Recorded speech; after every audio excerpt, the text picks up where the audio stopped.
Habari za wakati huu, mpendwa mtazamaji, popote pale ambako unaendelea kupatikana kwa sasa. Leo ni tariki 16 Juni 2025. Tunakuletea mkasa ambao umeweza kutokea huko Maniema, ambayo ilipelekea mzalendo mmoja kupoteza maisha papo hapo kisha kupata vichapo vya muda mrefu. Kwanza tunakusii kama bado kusubscribe kwenye channel yetu hii, ni vizuri kufanya hivyo ili kuendelea kupata yale ambayo yanayoendelea kujiri kutoka kona nne za dunia.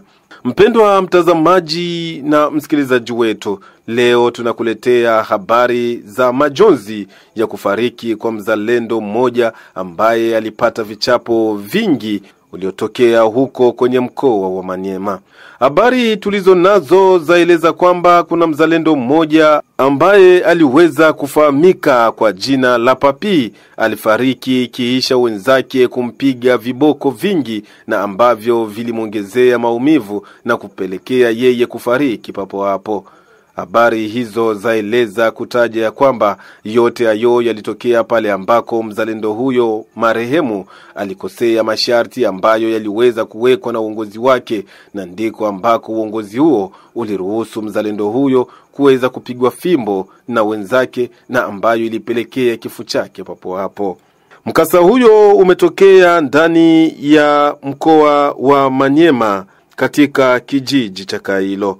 Kwa mujibu wake mkuu kiongozi wa shirika la raia katika maeneo hayo, Wilima Patrice Kapapa, amesema kuhuzunishwa vya kutosha kuona wazalendo wanaendelea kufariki katika hali ambazo zisizopendeza, na hapa anaonesha nini ambayo ilipelekea mzalendo huyo kupigwa viboko hivyo na ambavyo vilisababisha kifo chake. Ilipitigana ajali kati ya wazalendo na jeshi letu ya FARDC. Leo tena mimi nilikuwa ninatoka ku village Lubelenge kuorganize maeleksio ya societe civile. Sasa usiku wa kukucha leo wazalendo wao wenyewe wakapiga mwenjao na huyu mwenjao akaenda kufariki pale pale. Ni kusema kama vile wanaenda kusema huyu mzalendo mwenjabo hakuheshimia makanuni ya kwao, na vile walienda kumupiga na huyu mzalendo anaitwa kwa jina ya Papi akakufa kwa rafla pale pale. Na njoo maana ninaalika wakuu viongozi wetu wapate kufuatilia hao wazalendo ajili ya maisha yao, kubeba zamiri ili wapate kutumikia nchi yetu ya Kongo. Wanaenda kuachiliwa, hakuna encadrement moya fulani. Leo ku territoire ya Kailo tunaenda kuishi Calvaire sababu hao wazalendo wanaenda kufanya kijeuri. Banasemaka kwa lugha ya Kifaransa le loup ne se mange jamais. Leo tunaona wazalendo wao peke wanaenda kukulana na njoi wanaua mwenjabo umoya. Na mimi nakuta kama hii itapeleka na raia inakuwa inaishi maisha ya wasiwasi. Kupitia hapo hatuna la ziada, bali tunakusamini wewe kwa kutufuata mwanzo hadi tamati.